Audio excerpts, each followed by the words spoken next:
السلام عليكم جميعا. معكم الأستاذة بنادي، أستاذة شعبة الاقتصاد بالمديرية الإقليمية الآسفي. كنتواجد اليوم باستوديو يوكود بالمديرية باش نقدم درس في مادة القانون حول les moyens de règlement. Le programme de droit est composé de deux parties. La partie 2 s'intitule le droit commercial. Nous allons présenter la leçon du chapitre 3 qui s'intitule les moyens de règlement. Plan du cours. On a 3 moyens de règlement: le chèque, la lettre de change et le billet à ordre. Dans le cadre de l'exercice de son activité, le commerçant est amené à faire des achats et des ventes. Ces opérations sont effectuées soit au comptant, c'est-à-dire en espèces ou par chèque, soit à crédit. Dans le dernier cas, ces opérations sont matérialisées par des effets de commerce. Il s'agit de la lettre de change et du billet à ordre. Le premier moyen de règlement, le chèque. On va le définir.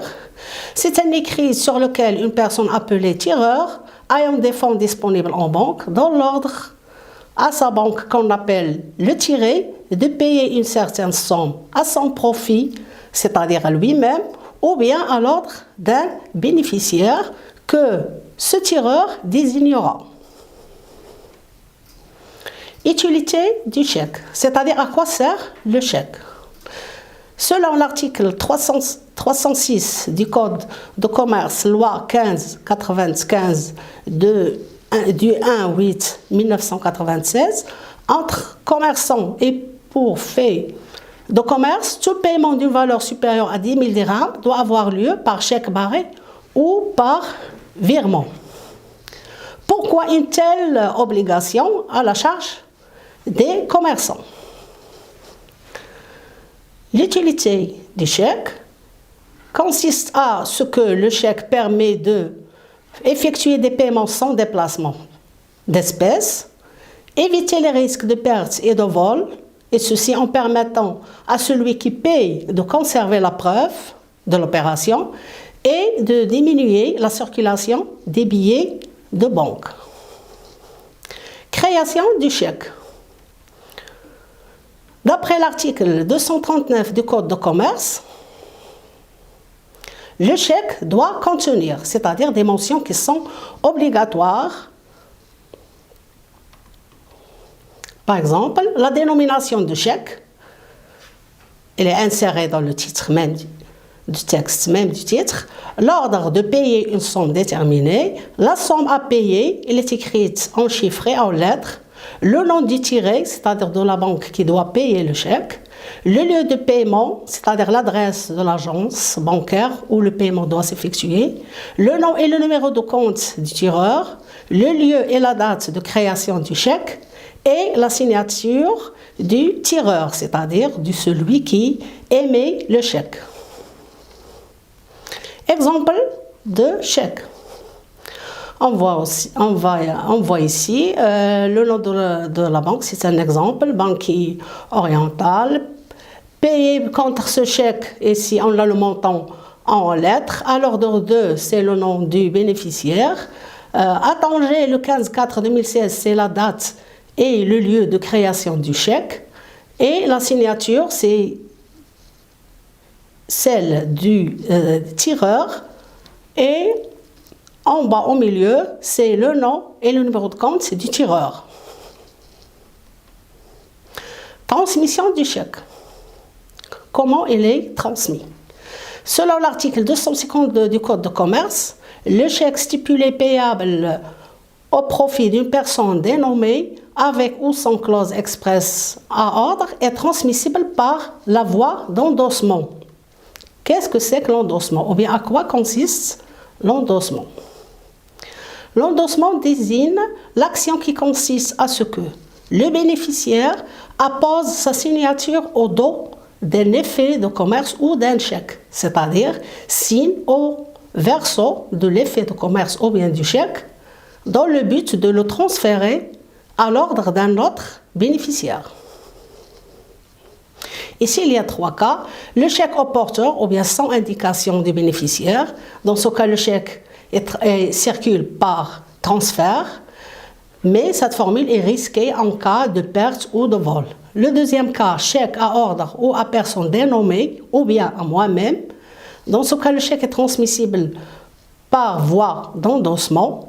Bien sûr, il est signé au verso par le porteur. Et le troisième cas, le chèque non à ordre ou bien non endossable. Dans ce cas, il n'est pas transmissible par voie d'endossement et devient alors payable à la seule personne bénéficiaire qui est désignée. La provision. Elle correspond au montant indiqué sur le chèque, c'est-à-dire, autrement dit, le tireur doit en être titulaire à l'encontre du tiré au moment de la présentation du chèque au paiement et même au moment de son émission, c'est-à-dire au moment de l'émission du chèque, le tireur doit avoir ce montant dans son compte. Barrement du chèque. D'après l'article 280 du Code de commerce, le barrement consiste à tracer 2 barres parallèles au recto du chèque par le tireur ou le porteur. Il est non payable au guichet et il est non endossable, sauf au profit d'une banque, c'est-à-dire qu'il ne peut pas être transmis à un tiers. Paiement du chèque. Le chèque est payable dès sa présentation à la banque, car il n'est pas un instrument de crédit. Comme on l'a vu dans l'introduction, le chèque n'est pas un instrument de crédit. C'est un moyen de paiement au comptant. Selon l'article 267 du Code de commerce, le chèque émis et payable au Maroc doit être présenté au paiement dans le délai de 20 jours. Le chèque émis hors du Maroc et payable au Maroc doit être présenté dans le délai de 60 jours. Le recours faute de paiement, c'est-à-dire lorsque le tiré refuse de payer le chèque. Selon l'article 283 du Code de commerce, si le chèque présenté en temps utile n'est pas payé, le porteur peut exercer ses recours contre les endosseurs, le tireur et les autres obligés.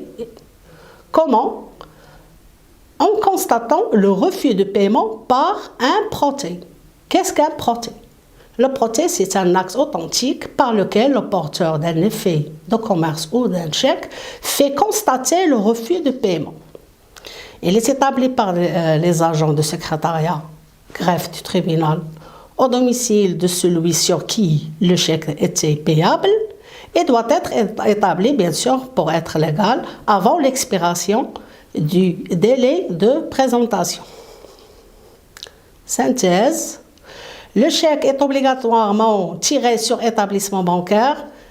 C'est un acte civil si l'opération à laquelle il se rapporte est civile.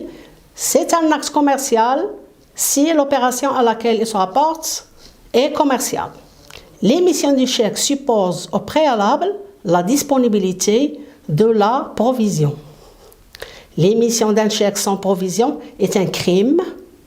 Selon la loi, est considéré comme un crime qui relève du droit pénal. L'émetteur du chèque sans provision est passible d'emprisonnement et de pénalité. Le recours faute de paiement doit être constaté par un protêt, comme on vient de le dire, qui doit être dressé dans le délai de la présentation. On a ici une application. Le 30 octobre 2015, M. Taha Alaoui remet à M. Talal Ghali le chèque numéro 29 85 327 tiré sur la Banque Populaire d'un montant de 12 000 dirhams. Travail à faire, remplissez le chèque. On a ici le chèque, on a le montant qu'on doit écrire en chiffres. Payer contre ce chèque, on écrit le même montant mais en lettres. À l'ordre 2, on va écrire le nom du bénéficiaire. Ici, c'est M. Talal Ghali. À Rabat, le 30 octobre 2015, c'est-à-dire la date et le lieu de création du chèque. Signature, c'est celle du tireur, qui est M. Taha Alaoui. On voit ici en bas, au milieu, le numéro de compte et le nom du tireur, qui est M. Taha Alaoui. Deuxième question, complétez le schéma ci-dessous. Le tireur du chèque, le bénéficiaire du chèque, le tiré du chèque.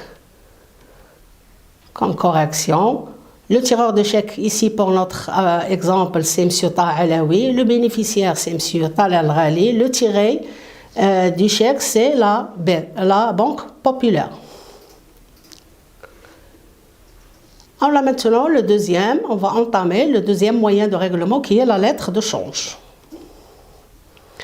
On va la définir. Il est appelé aussi traite. C'est un acte de commerce, selon l'article 9 du Code de commerce, qui constate une créance commerciale d'un fournisseur, qu'on appelle ici tireur, sur son client qu'on appelle tiré. On voit ici la différence entre la lettre de change et le chèque, et qui fixe une date pour son règlement. La lettre de change est généralement émise par un fournisseur au moment où il expédie la facture à son client, rien que pour lui demander le paiement à la date convenue. C'est un moyen de mobilisation des créances. Elle circule par voie d'endossement. L'utilité de la lettre de change. Elle permet de supprimer le transport d'argent. Et c'est un moyen de paiement et un instrument de crédit. Une autre différence entre la lettre de change et le chèque. On a vu que le chèque, c'est un moyen de paiement au comptant. Ce n'est pas un instrument de crédit. Création d'une lettre de change. Comment on crée une lettre de change? On voit ici, pour créer une lettre de change, on doit obéir, ou bien elle doit satisfaire et les conditions de fond et les conditions de forme. Les conditions de fond, c'est un acte, comme on l'a déjà dit, c'est un acte de commerce, donc ne peuvent signer une lettre de change que ceux qui ont la capacité suffisante pour faire le commerce. Et ceci, vous l'avez déjà vu dans le chapitre 1 de la partie 2 qui s'intitule « Le commerçant ». Les conditions de forme. Il y a des mentions qui sont obligatoires, qui doivent exister obligatoirement dans la lettre de change. La dénomination de la lettre, l'ordre de payer une somme déterminée, le nom de celui qui doit payer, appelé ici le tiré, et qui peut être le tireur lui-même. Le nom de celui à l'ordre duquel le paiement doit être fait, l'indication de la date de création et la date d'échéance, et enfin la signature de celui qui émet la lettre de change, c'est-à-dire du tireur. La provision. Ici, une autre différence entre la lettre de change et le chèque. La propriété de la provision est transmise de plein droit au porteur successif de la lettre de change. C'est-à-dire que la créance qui constitue la provision n'a plus pour titulaire le tireur. Mais bien sûr, ici, le tireur, c'est le porteur de l'effet, carrément. La provision, une troisième, si vous voulez, différence entre la lettre de change et le chèque, c'est que la provision n'est pas obligatoire le jour de l'émission, mais elle est le jour de paiement. Transmission de la lettre de change. Elle est transmissible par voie d'endossement. Et si le tireur désire que la lettre de change ne soit pas endossable, il n'a qu'à insérer dans le texte la mention non endossable ou bien non à ordre. Paiement et recours, faute de paiement.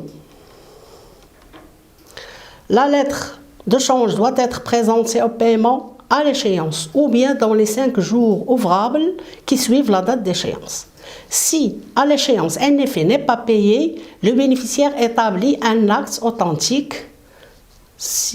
Comme vous voyez, c'est la même chose comme pour le chèque, qui oblige le tiré à effectuer le paiement. Cette taxe est appelée protée, faute de paiement. Un litige en matière de lettres de change relève bien sûr des droits commerciaux. Et si les faits comportent la mention sans protée ou bien retour sans frais, ici le porteur est dispensé, il n'a pas l'obligation d'établir un protée faute de paiement. Exemple de la lettre de change. On voit ici le fournisseur, c'est établissement Doua et Melek.